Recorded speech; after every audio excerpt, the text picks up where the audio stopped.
Thank you, Madam Chair. Minister, thank you, sir.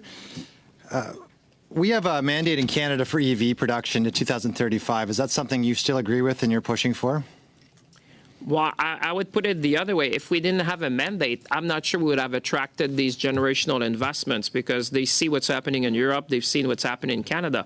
That's how we've been able to land some of these large investments because they realize that Canada is serious when it comes to transition towards EV vehicle. So I don't know if you saw the article. I know you've met with him before. The BMW CEO, Oliver Zipse, made it clear last week that they need the mandate extended in Europe, that it's not sustainable. They're saying that right now it's unrealistic, and to have that mandate, it could harm the industry. Are you hearing that from the CEOs here in Canada? Listen, there's been different, I've read the article, by the way, and they've been different representation. I would think that Canada, because of the type of investments we have attracted and the fact that critical minerals are here and we have a number of projects that are going to provide speed and scale, I think the concerns are slightly different what you hear in North America, or at least in Canada, than what you may hear in Europe. Because I would say our supply chain, and I'll finish there, our supply chain is probably more complete when it comes to EV than when you find in other jurisdictions. I mean, the article of Bloomberg was telling in that, say we're ahead of China when it comes to the supply chain for EV vehicle for the next 30 years.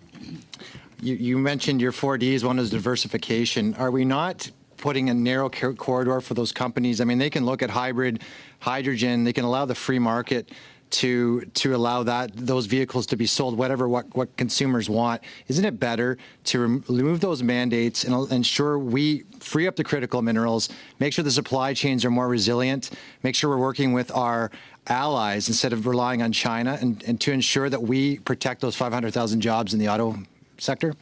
The last D was disruption. Just to be clear, was digitization. The one was decarbonization, digitization, demography. I know I'm only picking one, but in diversification. That's okay. You can add one.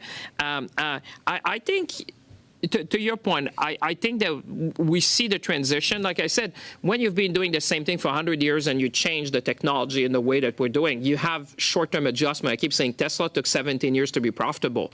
But I think there's no doubt that people would say that electrification is there. Now, the speed at which we're going to achieve that's why you see these generational investments that we've seen also in critical minerals. I referred back to the Rio Tinto investment, which is, I think, the largest one since they bought Alcan. So you see big mining companies and big players who realize that they need to get in that to make sure that we'd have the supply so that we're not reliant, like you said, on China. But I think, is there a short-term adjustment? Definitely. But what I hear is that people are quite happy, and that's why they came to Canada, because proximity to resources, market, and assembly line is critical, I think, because you have critical minerals in other places. But they so like last question Canada. on that. I'm sorry, for 5 minutes. Merci, Madame la Présidente. Thank you, Madam Chair. Minister, you have a mandate with a goal that by 2035, all vehicles sold in Canada be electric. Is this really realistic without destroying the Canadian auto sector, given that there is already difficulties with worldwide competition? Mr. Martel, it's a pleasure to answer this question because I know that we both have the same passion for a shared region. I would say that this is desirable. You know, I'm looking at the world in 4D, as I call it, decarbonization, digitization, disruption. And there's this question of decarbonization. Mr. Martel, look at Rio Tinto and look at what we're doing in Saguenay. These products are now used in BMW. Audi is also going to be using materials from the region. So to you and to people in your region, you know, what I'd like to say is that when we're a leader in decarbonization, we're going to win. Even Rio Tinto talked to us about the fact that this green aluminum and how it's booming. So buyers want to buy green aluminum produced, for example, in Saguenay. And so this type of mandate favors decarbonizing the industry. So will the Canadian industry suffer because of these changes? I have a lot of respect for you, as you know, Mr. Martel. But I disagree. The fact that we've launched a decarbonization mandate attracts investments like that of Volkswagen. And we're seeing the most investment we've ever seen in 70 years from Honda. And this creates jobs in aluminum, in steel, for men and women across the auto industry and our partnerships. If we weren't leaders in this green transition, I think it's our industry that would have paid the price for not being up ahead of the curve. So Canada is looking to become a leader in the green transition, but to do so, we need to think about sustainable resources. What do you think about private procurement and calls for tender that look for the lowest submission, that favor those that have lower standards than Canada? Now, personally, I've always focused on value. There's a difference between the price and the value that's offered.